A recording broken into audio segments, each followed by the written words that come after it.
బృహదారణ్యకానికి శంకర భాష్యం.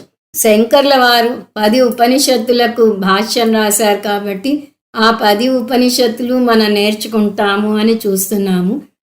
శంకరుల వారి భాష్యం 10 ఉపనిషత్తులలోకి బృహదారణ్యకోపనిషత్తుకు రాసిన భాష్యం చాలా పెద్దది.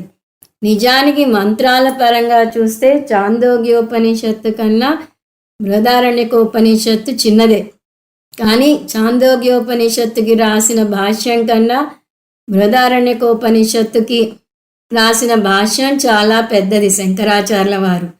అందువల్ల బృహదారణ్యకం చాలా శ్రేష్టమైనదిగా కీర్తింపబడుతున్నది.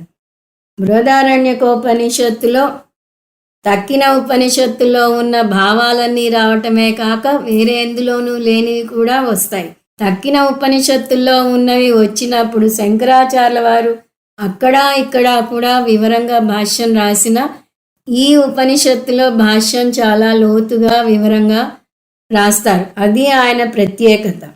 అందువల్ల ఇది శంకరాచార్యుల వారికి చాలా ఇష్టమైన ఉపనిషత్తు అని కూడా చెప్పవచ్చు.